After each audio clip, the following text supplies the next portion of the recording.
இந்த தேர்தல் முடிஞ்சிருச்சு. இப்ப இந்த டிவிகே ஜெயிச்சத பத்தியும், திமுக தோத்தத பத்தியும் நீங்க என்ன நினைக்கிறீங்க சொல்ல முடியுமா? ரியல் பாலிடிக்ஸ்னா என்னன்னு பெரிய லெவலில் ஐடியா இல்லை. ஏன்னா டிஎம்கே கவர்மெண்ட் எனக்கு தெரிஞ்சு வந்து பெரிய லெவலில் நிறைய ஸ்கீம்ஸ் எல்லாம் கொண்டு வந்திருக்காங்க. சினிமா மோகம்னு சொல்லுவாங்க இல்லையா, அதை பார்த்துட்டு ஏன்னா விஜய்க்கு வந்து எஃபிஷியன்சி இல்லைன்னு சொல்ல முடியாது, but it take some time. தாவேக்கா ஜெயிச்சதுங்கிறது வந்து அறிவுபூர்வமா மக்கள் வந்து ஓட்டு போடல. ஆமா, லேடிஸ் வந்து அந்த அளவுக்கு யாரும் டிஎம்கேல வரல.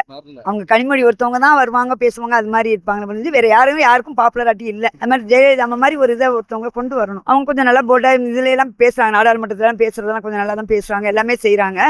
இங்கே நம்ம ஸ்டேட் லெவல்ல வரணும் கொஞ்சம். ஏன்னா இன்னைக்கு ஸ்டாலின் ஐயாவை பொறுத்த முடியும் எந்த விதமான குறையும் வச்சது கிடையாது. ஆனா இந்த குறுகிய காலத்துல இந்த 3-4 மாசத்துல ஒரு டிவிக்குன்னு ஒரு மாசம் கொண்டு வந்து இது வந்து முழுக்க மத்திய கவர்மெண்ட்டுடைய ஒரு அமித்ஷா ஐயாவுடைய ஒரு ஏற்பாடு தான் இது. இல்லை அப்படின்னு இல்லை. அது என்னன்னா இப்போ அவங்களுக்கே கனிமொழிக்கு என்ன கொடுத்துருக்காங்க பாலிடிக்ஸில், அவங்களுக்கு எம்பியாக இருக்காங்க, சென்ட்ரல் கணிச்சிட்டாங்க. ஏன் ஸ்டேட்டுக்கு கொண்டு வர முடியாதா? கொண்டு வரலாம். தட்டி கழிக்கிறதுக்கு பார்த்துக்கிட்டே தான் இருப்பாங்க. அவங்களுக்கு கொடுக்கறதுக்கு இதே கிடையாது. நீங்கள் அவங்க குடும்பத்திலேயே அதுதான் நடக்கும். அப்புறம் எப்படி ஆட்சியில் கொண்டு வருவாங்க?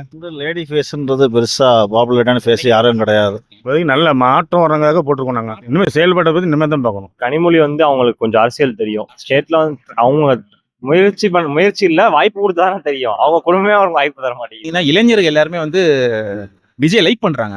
அவரோட ஆக்டிங் வந்து சினிமாவில் பார்த்ததுனால அந்த ஈர்க்கப்பட்டு அவங்க விஜய் மேல ஓட்டு போட்டுருக்காங்க, அதான் சொல்ல முடியும். ஒயின் ஷாப்புக்கு சந்து வச்சுக்கிட்டு குடிக்கிற காசு, ஆம்பளைங்க சம்பாதி காசை ஒயின் ஷாப்பை வச்சுட்டு 2 வயசு புள்ள 3 வயசு புள்ள எல்லாத்துலயும் இது பண்ணிக்கிட்டு இருந்த பிள்ளைங்களை நம்பி வெளியில விட முடியல. உதயநிதி ஸ்டாலினுக்கு துணை முதலமைச்சர் பதவி கொடுத்தீங்க, அதை வந்து கனிமொழி கொடுத்துருக்கலாமே. அவங்க ஒரு எம்பி, நாடாளுமன்றத்துல ஒரு எம்பியா இருக்காங்க. அப்போ வந்து நீங்க வாரிசு அரசியல் தானே பண்றீங்கன்ற ஒரு எண்ணம் மக்கள் மனசுல ஆல்ரெடி வந்துருச்சு. சோ அதனாலதான் அவங்க டிஎம்கே சைட் போகல.